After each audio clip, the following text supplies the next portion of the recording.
Mais nous allons quand même passer, Aurore Berger, bonjour et bienvenue. Bonjour. Nous allons quand même passer à la politique. Vous êtes présidente déléguée du groupe LREM à l'Assemblée et députée des Yvelines. Alors pour tenir des événements comme ceux de Judith, il faut éviter le reconfinement. Or, l'épidémie revient. La France franchit l'indice 100, sans contamination pour 100 000 habitants.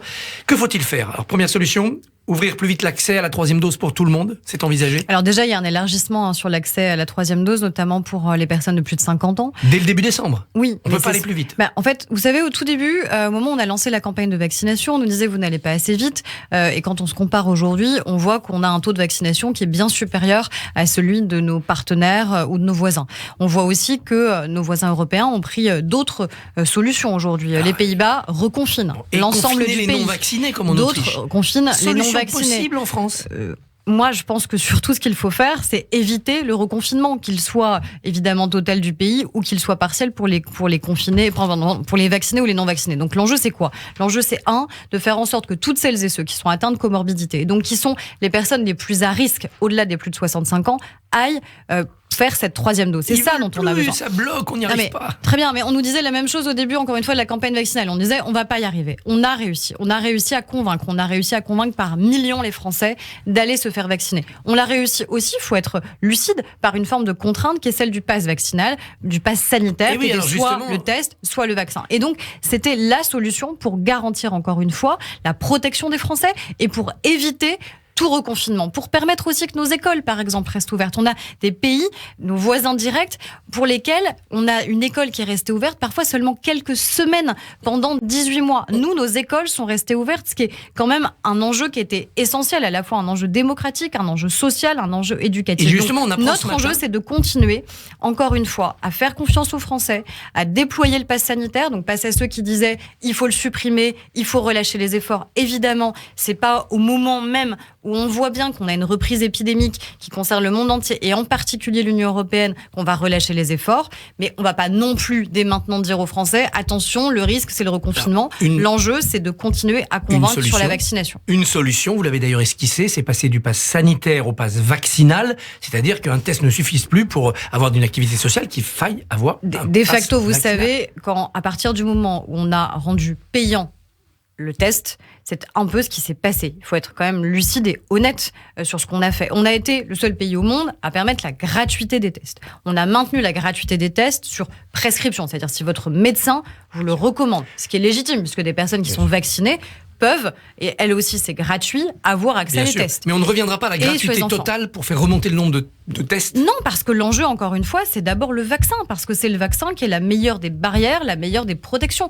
On a eu malheureusement le parfait contre-exemple avec la situation qu'on a connue aux Antilles, où on avait un taux de couverture vaccinale qui était vraiment largement en dessous de celui qui existait en métropole. Résultat, on avait une saturation de nos capacités hospitalières et on avait surtout une surmortalité. Donc le vaccin reste notre seul levier, notre meilleur levier de protection sanitaire. Vous évoquiez l'école, on apprend ce matin que l'évaluation des élèves a montré un rattrapage de niveau par rapport à l'année du confinement.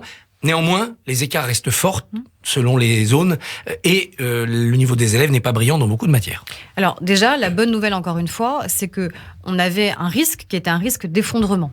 Un risque d'effondrement parce qu'au tout début, on avait été obligé à ce confinement total et ce confinement total obligeait à ce que les enfants soient à la maison avec forcément des disparités qui existent en fonction de la manière avec laquelle les familles pouvaient ou non prendre en charge leurs enfants, que ce soit des questions culturelles, sociales, c'est pas la même chose si vos parents travaillent.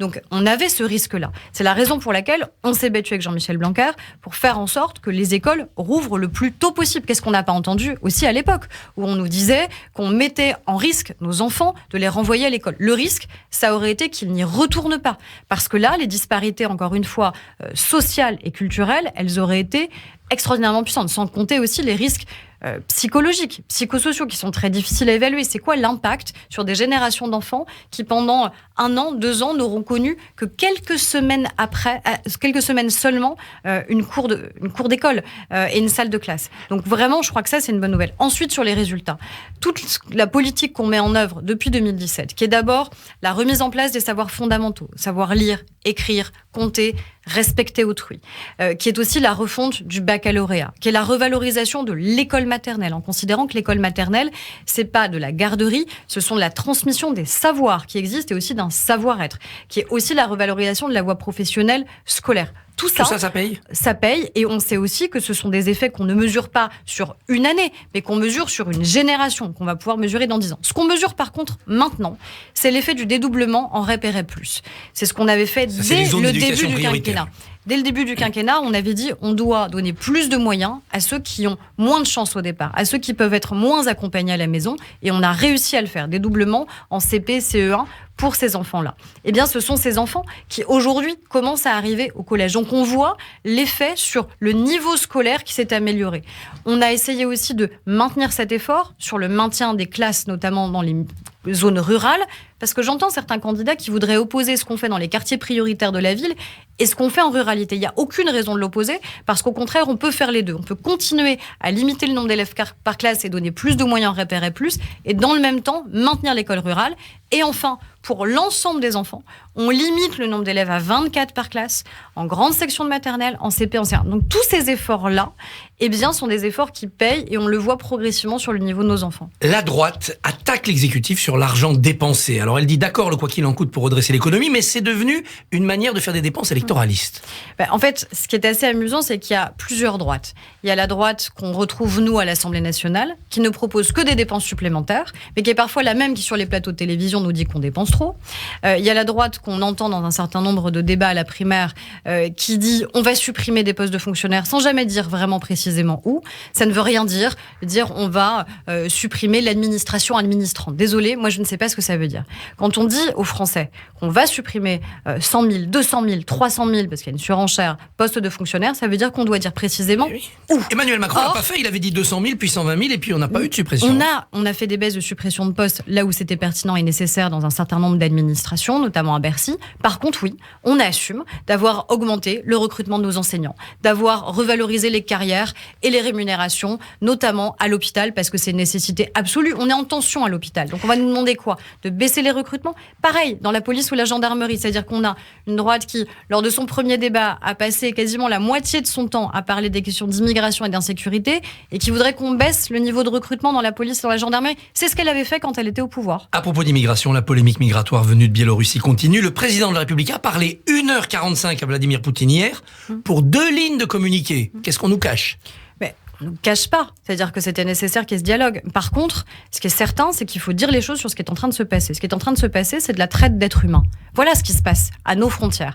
Voilà le test qu'on essaye d'imposer aujourd'hui à l'Union européenne. C'est-à-dire qu'on a envoyé des hommes et des femmes désespérés, volontairement, à la frontière polonaise pour tester la réaction de l'Union européenne, pour voir comment nous, on allait réagir. Et nous, ce qu'on dit, c'est simple, c'est que même si la Pologne, parfois, elle faillit sur des questions essentielles pour nous en termes de valeurs, notamment en termes de valeurs démocratiques, l'Union européenne, elle, ne doit pas faillir à son devoir, qui est à la fois un devoir d'humanité et un devoir de responsabilité. Donc c'est la raison pour laquelle on a dit que nous, on était prêts à envoyer, évidemment, des aides humanitaires. Ce que la Pologne, aujourd'hui, refuse. On l'a fait en Lituanie, on a des aides humanitaires qui ont été envoyées. On a aussi des hommes qui sont déployés. Et on aide la Pologne à construire un mur ? Non, bien sûr que non, on n'aide pas la Pologne à construire un mur. Mais elle va le faire. Non, mais c'est pas comme ça que l'Union européenne se construit. C'est pas en dressant des murs, et c'est certainement pas en répondant au chantage qui est de facto mis en place par la Biélorussie, aidé par la Russie. Parce que moi, ce qui m'a beaucoup choqué dans les différents débats LR, c'est que les mêmes qui dénoncent ce qui se passe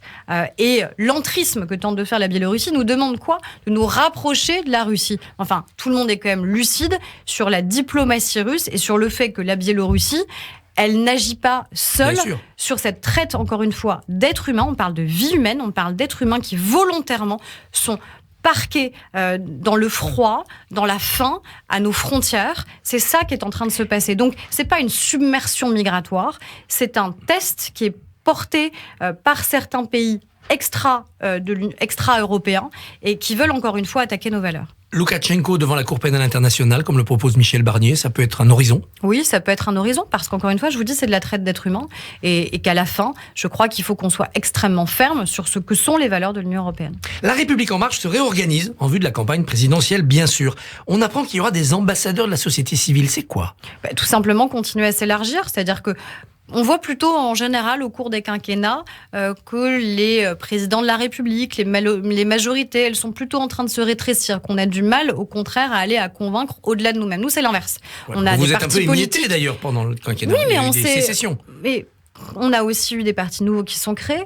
Agir est un parti nouveau qui s'est créé. Horizon est un parti nouveau. Territoire de progrès, ça veut dire aussi qu'on a des hommes et des femmes qui n'étaient pas avec nous et à nos côtés pendant la campagne présidentielle et qui ont fait le choix progressivement de nous rejoindre. Je pense à des maires notamment qui l'ont fait. Christian Estrosi, Hubert Falco, Arnaud Robinet, Jean-Luc Moudingue, donc Renaud Muselier. Donc ça veut dire aussi que le président de la République il continue à convaincre. Et donc on ne convainc pas que des hommes et des femmes politiques pour faire une campagne présidentielle et gagner la présidentielle. On convainc les Français. Et donc avoir justement des personnes qui sont issues de la société civile, qui ne sont pas préalablement engagées en politique, c'est l'essence même de ce qu'est la République En Marche. Et la République En Marche veut aussi convaincre les Français de lui donner de l'argent. Appel aux dons. Pourtant, vous avez touché beaucoup de donations publiques grâce à vos bons résultats aux législatives. Vous avez besoin d'argent. Vous savez, tous les partis politiques ont besoin de leviers financiers tout simplement pour faire campagne. Une campagne présidentielle, c'est entre 20 et 22 millions d'euros. Donc si des Français souhaitent contribuer à la campagne présidentielle, et je souhaite que le président de la République soit candidat et soit réélu, eh bien, ils ont toute liberté, évidemment, de pouvoir le faire dans les limites qui sont fixées par loi, que ce soit pour notre parti comme pour d'autres. Et qui rédigera le programme? Les Français qui sont en ce moment interrogés par un questionnaire ou Alexis Collère, le bras droit d'Emmanuel Macron et le président dans un bureau à l'Élysée?